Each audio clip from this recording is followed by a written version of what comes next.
Nithyananda. Welcome back, Chandra Vimala, and we're very fortunate to have Megan back on the NU Council, so thank you very much for joining us. You're welcome. Today we're talking about fear, and so it's one of my favorite topics of all times. That's frightening. We've all faced, and probably on a daily basis, and the more that we challenge ourselves, the more that we get into a lot of fears as well. So it's something that I've struggled with, just like everybody else has, and how we can overcome it. So we had a lot of questions around fear, and how we can procrastinate and feel that we're stuck. There's phobias around that, and you have some great stories. Megan had been on the streets for a while and homeless, and so she had some great stories that she was telling me actually about some fear and some beautiful stories. So appreciate that you're going to be sharing those as well. So what we always like to talk about first is, what is fear? And fear is really an energy form. And I was kind of surprised, actually. I was surprised that fear actually was a form of energy. I don't know why I thought that at first. But I think we're so used to our emotions just being emotions, you forget that there's a quantum physics answer behind it. So that was just a very, where you can't get rid of energy. So it can be kind of at a lower or kind of a higher, but it's always present, that energy. It is actually, and we talk about different emotions, and every emotion is kind of attached to another emotion. And fear is actually a really deeper dimension of worry. And so that's kind of where I'm doing kind of again. I'm trying to get out of that. Oh, okay. So, fear is a deeper dimension of worry, and so that's attached to that type of emotion. Right. So we just wanted to thank you for all your emails, and we'll get into a little bit more of kind of what is fear and some of the questions that have happened. So we're going to go into the questions. Excellent. So the first one was from Alex, and he is from Canada. Thanks very much for your email. He says, I have a lot of challenges this year, and that I have to speak before a lot of people, and now I'm getting filmed. As soon as he sees the red light, and we kind of understand that, I'm completely frozen. Nothing will come out, and I feel so incompetent. What is wrong with me? Why does that happen? What can I do to get over that fear?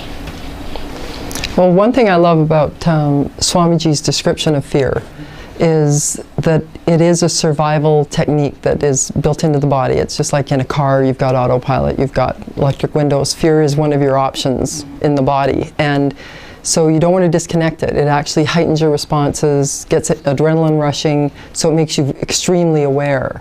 And that is something you use when you're public speaking or in danger. So it's not something you ever want to try and get rid of. But as Swamiji says, you dive into it. Like, you have to just jump in. And what I noticed from public speaking is you just have to keep doing it. There's nothing wrong with you. It's not natural for anyone to stand in front of a crowd. I'm not sure what how long it took him to get comfortable. He's a light master. Different. Yeah, his resume is different than ours. So far, yeah. So yeah, for Alex, all I can say is you have to keep doing it, and all of a sudden you realize these are just friends you're talking to. Like, the more comfortable you get, the more it's like a friendly gathering. But those first times, nobody can avoid it. You have to just do it, and everybody goes through the same thing. And eventually what you'll learn is that you're using that energy to your benefit, and you stop calling it fear even. You start realizing it's just your prep. It's the prep energy for your talk. It's not fear anymore. And that's just what you were saying. It's really a survival piece that's built into us, and we can't ever get rid of energy. But it is a bit of an adrenaline rush, and so it really does find that if you use it right, it works really well with your public speaking. And we did a quick, what is the top 10 here? And we checked here, and we were all wrong. We figured that it was deaf. That's what we thought it was. But actually, the top one was public speaking. And Yeah. So we thought it was death. But the first one really was about the fear of flight, but it wasn't to do with youth. A lot of that was to do with adults.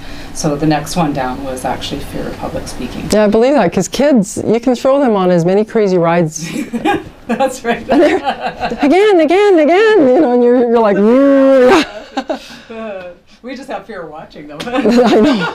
Yeah. He's upside down again, yeah. And I did some research on that, and it was very interesting that even presidents, people that speak on a daily basis, have fear. Right. And I never really thought that. I thought that, you know, when they do it on a, you know, every 5 minutes, they're public speaking to someone. Yeah. And they always say that they get, and everyone has a bit different, from butterflies, you know, what we call that. It gets kind of up into the stomach, or you get sweaty, or, you know, you're fidgety. There's always something just before you go out to do public speaking. And that is a beautiful thing that some of them were saying, is that if they ever got rid of that, then they're going to stop. Yeah. Because it's really about something that they're passionate about, and it's a very natural thing to have that before you go out to do any public speaking or a camera that has a red light. How many people have fear just of a red light that comes on, and all of a sudden, it's very true. You know, when I first started, and I'm still working on it a little, is that as soon as the red light comes on, you just get mesmerized. I don't know anything. That's right. I think of anything. You know, 15 years of Stop looking at me. 15 years of counseling, I'm like, I don't know anything. So it's really very interesting, you know, how the body works and how the fear works, but it's working with it. And once you get past it, it's just a beautiful feeling that you've accomplished something and that you keep moving forward. So I like what Swamiji says too, is that when you have fear, it means that you're living, and it means that you're putting yourself out and giving yourself to try different things. Right. If you have no fear, then it means that you're not putting yourself out to do anything. Well, he says the only person on the planet who has no fear is dead. You're in a graveyard. Or a dull life, like sitting there not doing anything. So fear is really, that's why I say it's such a beautiful emotion as well. It's because we're challenging ourselves. And that's just normal because it feels uncomfortable. And you grow, you literally, fear pops you, expands you past your barriers every time it happens.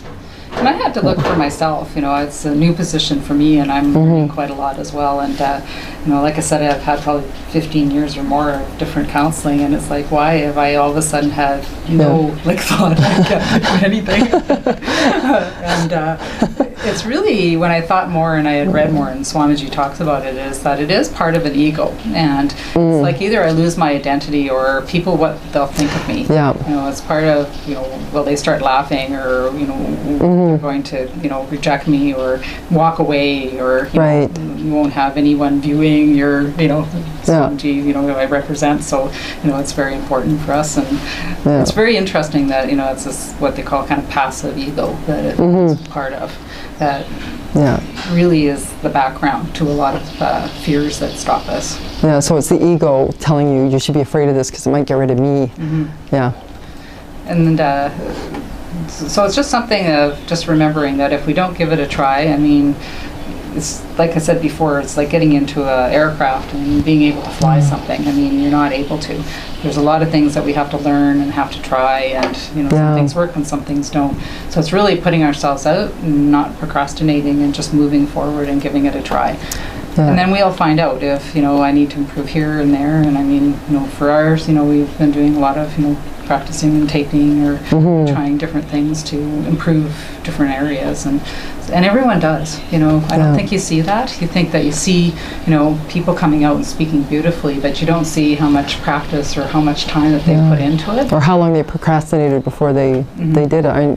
When I was getting ready to shoot my first film, I was scared to death, and I was writing the memoir for a famous artist at the same time, and he had survived 3 concentration camps during the war, and after the war in Yugoslavia, during World War II, he was then imprisoned because he refused to become communist. So he had been through everything, you know, life-threatening, starved for years, and he's watching me all in a knot about making a film, and he's just watching me, and he went, "What's the worst that can happen?"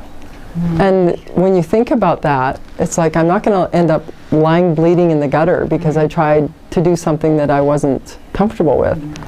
And that pushed me through. You know, just that simple question, what's the worst that could happen? You know, and I think You know, unless you're bungee jumping or jumping out of an airplane.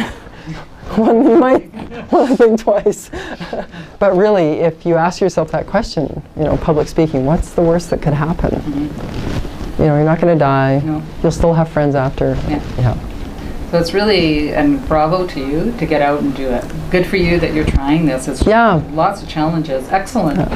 That's what we need to be doing. And so for this one, I just think continue. Yeah, keep going, Alex. Keep going and really enjoy it. I think we forget to have fun. And that's, you know, it's just about laughing and having some fun. And, you know, sometimes when we're making these mistakes, and I know, like, I said kind of a lot. And, you know, and then you just have to laugh at yourself. And now, you know, you just become more aware and you're starting to grow and make all of those changes. So, like, continue, make a change in the world, and we're looking forward to hearing how it's going to be amazing in all of your taping and filming. That brings us to the second question, and that comes from Kelly in Austin, Texas. Very common, actually, and these are on the phobias. So she's terrified of spiders. And she says summer is a torture for her when so many is around and doesn't know what to do. Stops her from doing a lot of things just because of the fear of the spiders around. How can I get rid of this fear? Well, I think again it goes into Swamiji talking about you have to go right into it. And you have to go into it intensely. And it's almost like it's a button, like an emergency button. And what I found is some of the experiences that happened to me when I was homeless with my child was, it's like the button gets hit, and then it stops working. And so you have to just jump in. You have to let that fear happen and wallow in it. You have to feel that rush and the shaking and, you know, the weeping or whatever has to happen. And then after you do that a couple times, it stops. Like you literally can't operate at that level for very long. So, you know, she literally might have to just sit in a room and stare at a spider and watch him walk around, maybe give him a name, you know, and pretend it's a cat, you know, and just realize it's a creature. It's just a creature. But I think also Swamiji has mentioned how phobias tend to have been a past life event, that something has probably happened to her in a past life with spiders that was very terrifying, and so that's the in them. And that's what, you know, we've done in counseling. When you are not able to get past that spider, which is what you were talking about. If it's too hard to look at a spider, if you're that terrified, because phobias can be very strong, just like you said, from some past lives that are, you know, happening. Take a picture and just sit there and look at it. And just slowly be able then to touch the picture and then work towards, like, you know, a live spider where it's contained, so you know that you're not having to worry. So someone would put it in a container, and the more that you do that, you're slowly moving up to seeing like a spider. And just like you said, we're looking at having a name. That's just exactly it, because we have something out there and it just adds so much more fear to it. If you have a little bit of fun with it and be able to have kind of a pet name to it, you start to work out through those phobias. And they are very natural. Most people have fears. It's just that sometimes the phobias get a little bit big, and then that stops us through life. I had claustrophobia for quite a lot of years until I came to see Swamiji and cured me of that. That any claustrophobia is closed areas. And it was just terrifying for me, and planes and anything like caves and closed. I had that since I was like 5 years old. And again, I slowly did the same thing. I was seeing caves. And slowly I would get, you know, where I felt comfortable, and then I would just have some fun with the caves. And then I would move where, you know, I would sit outside a cave. And so you slowly what they call desensitization. So it's being able to slowly move your way through. And a real awareness, just being able to step back and just go through it, like you said. Because what happens is when we're saying we're fearful, I shouldn't be fearful, I shouldn't be fearful. Really what happens in the Swamiji talks, it just brings it bigger. You know, the struggle becomes a struggle. And it gets more intensified. And that just adds more actual fear and phobias around that. So it's okay, just say I have that fear, and then slowly work through that with some of the, you know, tips that we've talked about, and that phobia will slowly go away.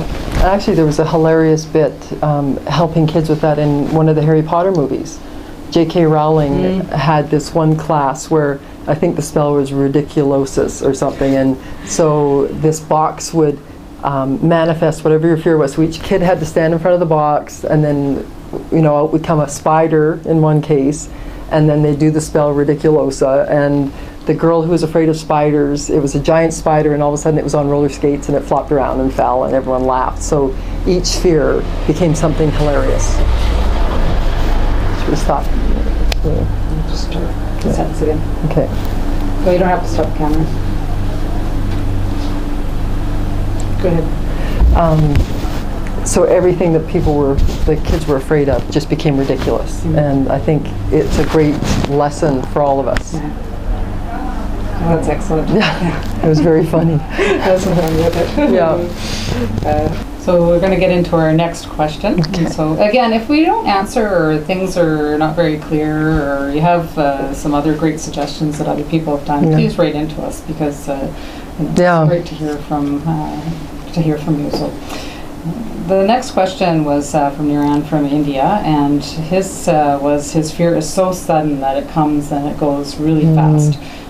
Tries to be aware, that we had talked about in other shows, but it's too fast, and so we can't even look at it or be aware when it does happen. So he wants to know when those sudden fear, like why that happens and what that's about.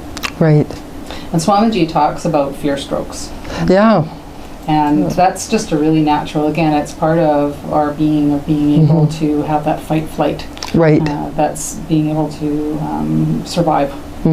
And so that is really true, and those are the things that, you know, somebody comes up behind you, and, you know, you have those immediate strokes, or somebody, you've forgotten, did I lock the door, or all of a sudden the date is, you're thinking what the date is, and is it exam day today? Right. So you have those immediate, like, fear strokes, and then all of a sudden, like, they're gone. Yeah. And he says we probably have at least 6 a day. But that really does affect our immune system. So if we're ending up having a lot of them, it's something, again, to look after you've completed them, especially if it's the same type of fear stroke that you're having, is around awareness around that, and trying to be able to be prepared a little bit ahead of time if that is something. I used to have that. I don't know why it was about locking my door. I'd get halfway and I'd be like, did I leave the door wide open? Yeah. And I don't know why. And then I, of course, second guessed, and I had like those, you know, where so I'd always have to go back and kind of see. But then I knew, like, I had the same one, so I would always do a double check. Before I went, I was very conscious. I said, I'm walking to the door, I'm locking the door. When you say that actually to yourself, when there's specific types of fear stroke, then it does come into your consciousness. Right. And then you're able to because you know you've said it out loud, or I've unplugged like the iron, or you've done something, you know, with your books, or I've checked the day today, I've looked on my computer and this is what the day is, and no, I don't have like an exam. But there are common ones that happen when someone comes up behind you, or those common. But it's interesting because Swamiji talks about having a mature nervous system, and what he's got all of us at the ashram doing right now is the yoga. And I've noticed that anyone who is in good physical shape has a stronger nervous system. That's true. You know, my dad was a mountain climber, and that was his way of releasing stress. And during the week, when things came that would cause fear strokes in my mom, he would just flow with it. And it was literally a difference in physical conditioning. You know, he just could handle it. And I think people who underestimate, oh, I don't need to work out, or I don't need to be in shape, you know, I'm a mental person, they are more susceptible to fear strokes because it's just their nervous system isn't being built the way it is built during yoga, which is what Swamiji's pushing so heavily right now, that you can't attain enlightenment if you're not working out at the same time, which, you know, in the past everyone just thought, oh, I'll just go sit in a cave and meditate or sit on the beach. Are they going to just idle out there? Probably okay. You think it's okay? Ah, there we go. The days of doing that are gone. You know, you really do have to have a body now that can handle emotional upsets. Otherwise, you'll never find your balance. So, and there's a very famous book, Chop Wood, Carry Water. You know, when the troubles of the world get to you, do something physical, chop wood, carry water, you know, work in a garden. You know, that's what I used to do to release, you know, if something was really scaring me, just doing something physical, it gets you out of your head, exhausts you, and then you sleep. You know, it was easy to think about, you know, being afraid because I was homeless. And luckily, there was so much walking involved in that every day, you know, walking to do this, walking to get food, walking to, you know, and ironically, when I slept the soundest sleeps I've ever, and I think it was because I was so aware and so in the moment in my life that existence gave me a break. When it was time to sleep, there was no nightmares. Whereas when I was safer and in society and had a place and had the stuff, I would have nightmares of fears. So I think when you're living in very much in the present, that fear does go away. And it keeps you very grounded. Yes. So that's very true. You know, the more that you build that up, and combine it with some meditation. Right. Because I've really noticed, like even through my work, you know, when I didn't meditate or I hadn't worked through yoga, you know, I was a lot more on edge. Right. And so things would kind of affect me. Right. Because I felt that I wasn't grounded. But when, you know, I did the meditation in the morning and I did the yoga in the morning, I really did feel so much more grounded and everything was in succinct.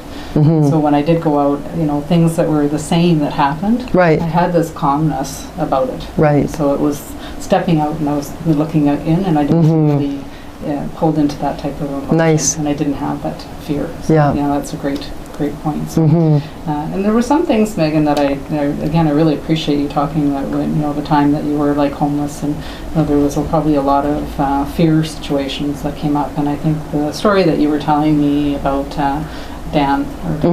Dan, yeah. I think, you know, that couples into a lot of what we were talking about in communication, and we have a lot of young people that are writing in of fear of bullies or people that, you know, have a presence and they just feel weak or small around them.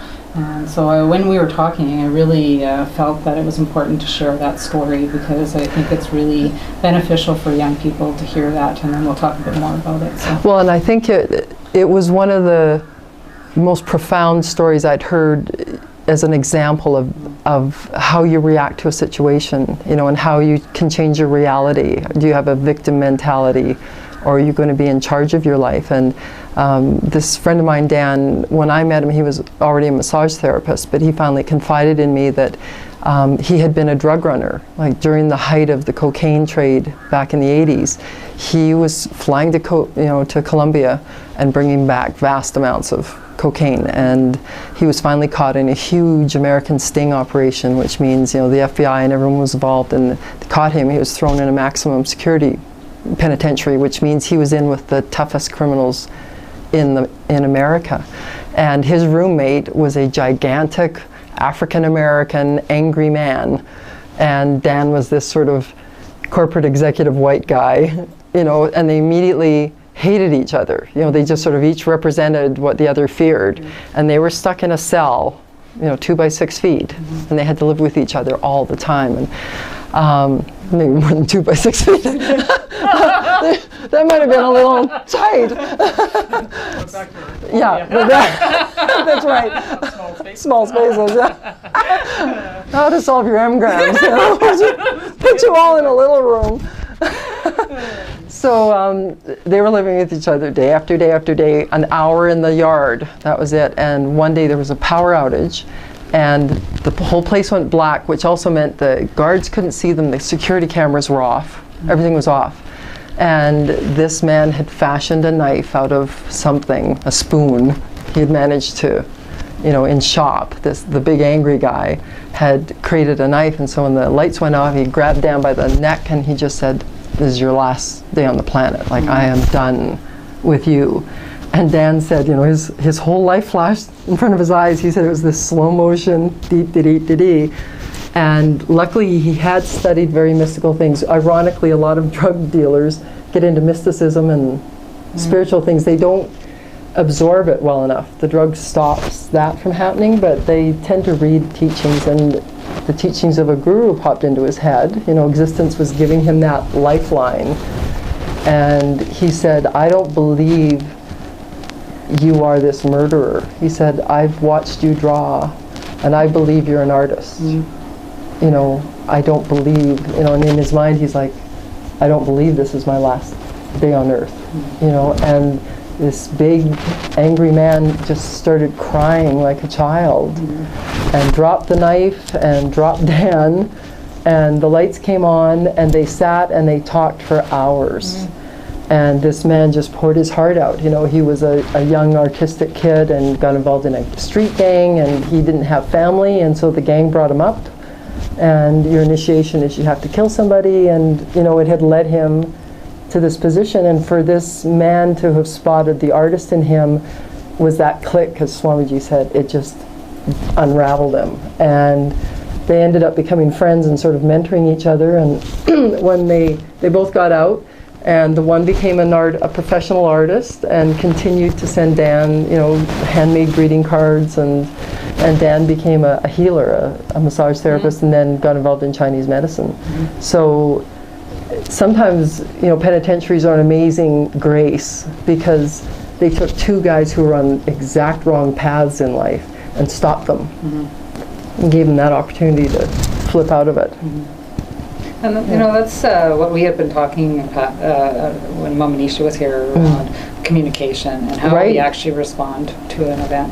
I think that we make a lot of assumptions about people, and it's really quick to make that that, you know, they're either got a better life, or you know, there's something else that's going on, and a lot of times they have very rough lives, and so it's stepping back and being able to turn things, like you said, around. It's amazing how that usually can touch people and help them turn around. Yeah, and usually if someone's behaving badly, there's a lot of hurt going on. And like Swamiji says, the fear is, the next step from fear is anger. You know, and so if someone's angry, what are they afraid of?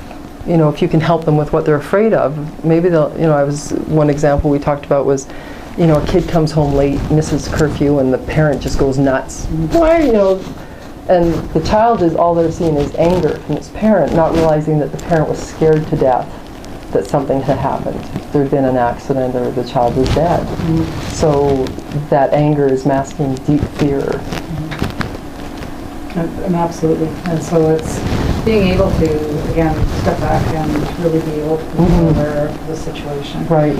That a lot of times really what fear is passive, and anger is an active. Right. And so a lot of times when that is happening, and the anger that's happening, it's that they're just active in the fear. And like I said, the fear is more the passive mode. No, thank you for sharing that. And is there any more stories, I think, that you were maybe wanting to share? Well, actually, the one story I want to share is actually Swamiji's. The one about... we were talking, yes. Yeah, his big confrontation with fear was for a long time, his spiritual ritual was going around the hill, but going around the Arunachala hill every morning. And this one morning he started just after midnight, and he was singing kirtans and, you know, headed out around the hill, and looked up, and there was a pack of hyenas, which, you know, are scavengers and will tear you apart in a second. And it jolted him so much that he said he let out a primal scream, like it was such a deep, strong, you know, blah, kind of scream. And it moved it out, the chakra, you know the chakra, it's connected with him. What do you say that? Swadhisthana? Swadhisthana? The energy like shot out of that. And he said all of a sudden a sannyasi appeared, an old man with a stick, scared the hyenas away. And as soon as the hyenas went away, the man vanished. And that Swamiji said because he'd gone so deeply into it and let it be such a primal reaction that it was gone. Like that was the first and last time that ever happened to him. And my story that coincides with that was when my son was about 8 months old, a crack addict tried to kill us and came at us with an axe, and I was literally pinned on the ground holding a baby with his guy with an axe. And the sound that came out of me, I've never heard before or since. It was this deep guttural roar, and the whole neighborhood heard it. Like, it was just the most bizarre noise to come out of me. And, you know, immediately everyone rushed, and, you know, the guy was pulled off, and it popped something out of me. And, you know, I can't use the term fearless, because as Swamiji says, we keep that fear as a tool. But it definitely, that rattling reaction to fear is gone. You know, it's sort of like I faced the most frightening thing that I could have imagined. And so now if, you know, someone comes up to me and goes, boo, I go, boo. Like, what, you're going to take me? So it's good to have that, like he says, go into it, let it shake you and rattle you and, you know, make your teeth shake, whatever. But if you sink into it completely, it's gone. Yeah. And that's kind of why I wanted to talk about it, was that we have some extreme situations. But it happens more in also just smaller situations. Yeah, modern day is smaller, yeah. But the big thing is that it's the same, that we accept that we're fearful, and there's lots of things of being aware and allowing it to go out. And, you know, be safe when you're going to be doing it, but, you know, like you said, move it, shake it, you know, have it come out, and be able to get it released from your body. And like I said, some of them are smaller that may have dealt with the spiders. You know, you have the picture, and you're starting to kind of work through that phobia.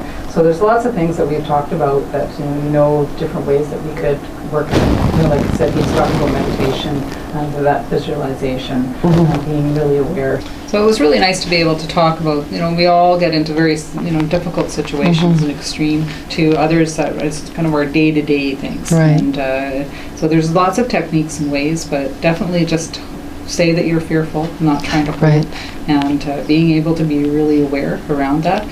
Some of them are, like we said, public speaking, you know, having the different things in space, a lot of times for around space area. So it's just, again, being able to do the visualization, slowly work your way through that. And other times around the public speaking, like we said, it's just putting yourself out there. To stop procrastinating. It's, you know, just do it. Because it's always like, tomorrow I'll try, tomorrow I'll try. Tomorrow is today. Give it a try. You have nothing to lose. Well, and the other thing too is existence only gives you what you're capable of handling. Like the situations that happened to me came after years of consciously deciding to confront my fears, because I was raised by a very fearful mother. And so when I was young, I just started saying, I'm going to try that. I refuse to be afraid of that. So the first things I confronted were very small. Like existence didn't throw me into the axe-wielding crackhead, you know, when I was 10. So it only gives you what it knows you can cope with. And it's like when you're in grade 1, you get a grade 1 test. When you're in university, you get university tests. You're never given a university test in grade 1. So, you know, whether it's fear or worry or stress, you move up in increments. And existence is a very kind, gentle place. And even though I couldn't believe that I was ready for the things that were happening, I was. You know, dealt with it. Like at the end of the day, you're sort of like, oh, I'm still here. You know, nothing happened to me. You know, and every time that fear was right in my face, because I refused to be a victim, nothing ever happened. So it's really interesting, you know, standing face to face with those things and watching them dissipate. Yeah. That's hopefully that helps out. And, I hope. Yeah, and again, if you have any questions or you want more information, we're really happy to answer them, and we really do appreciate all of your emails. So thank you, Megan, for joining us. Thank you. It's always a real pleasure. And, so thank you for sharing. My pleasure. So we'll see you on our next show. Nithyananda.